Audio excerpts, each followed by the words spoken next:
Hi everyone, this is Gabriel. I'm so glad you're here. I want to show you how I spray this difficult silvers 102V Chevrolet. Enjoy.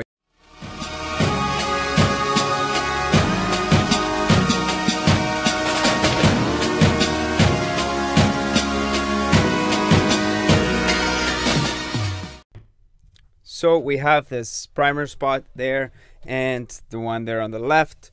As you can see, I don't know if you can see this, but I could see it when I started cleaning it, that there's a blend right there from, it's been painted somewhere else at some point. So now I get the privilege of going into somebody else's blend, which is always fun. So there you can see it. Shows up pretty good. But we're going to try to take care of that today. So I wash this regularly the way I wash all my cars, and we're gonna put on the first coat of base. You're going to see that I'm trying to keep the color towards the repair.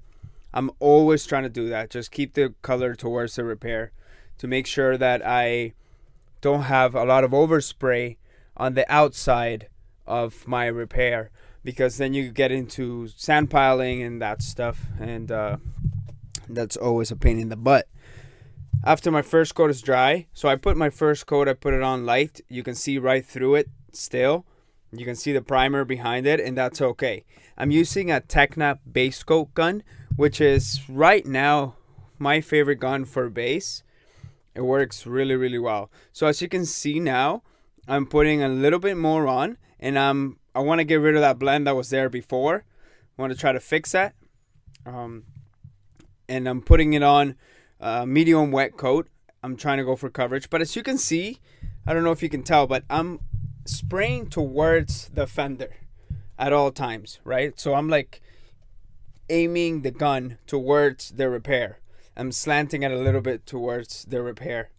Not everybody not everybody does this, but it works for me.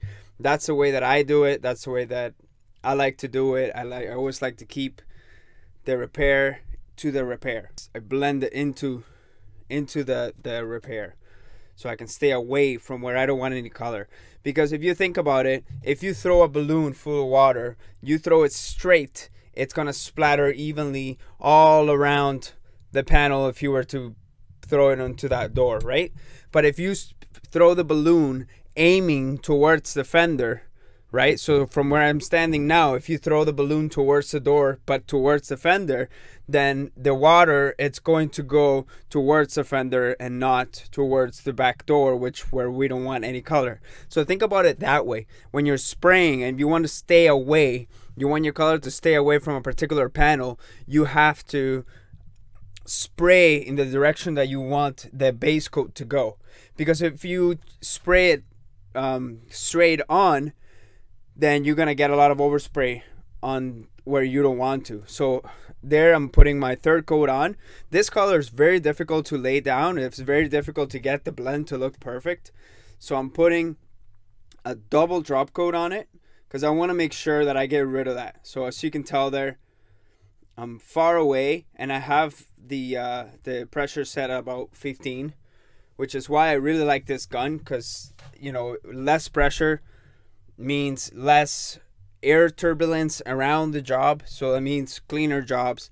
And that's what I have found with this gun, that it gives you such a nice finishes for the fact that you spray a low air pressure, and that gives you a nice lay down of the base as well.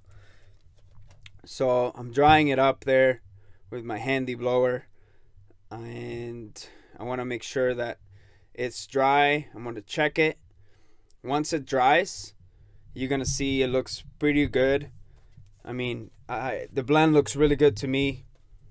You could probably argue that it's not, but it was very good. It was good, very, very, very good for me. I'm going to put on the clear coat now. First coat, medium wet coat. I sped it up for you so you don't have to watch me spray clear, because you've seen it before. I should be wearing gloves, by the way. I don't like not doing it without gloves, but I did this job fairly quick.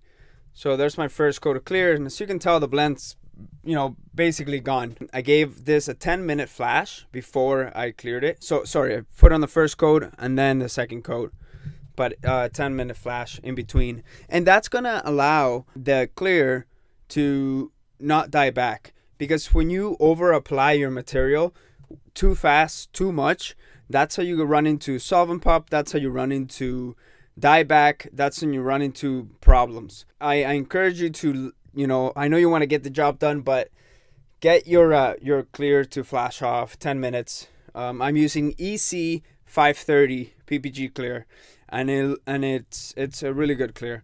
So there you guys have it. I hope you enjoyed this video. Hopefully it's helpful. I'm finding that a lot of guys are liking the video, so I'm very grateful for that. So guys, take care. I'll see you next time, and thank you for your support. Please know that I do not take your support for granted, and I am so grateful that you have watched this far. So take care, God bless, and kick butt.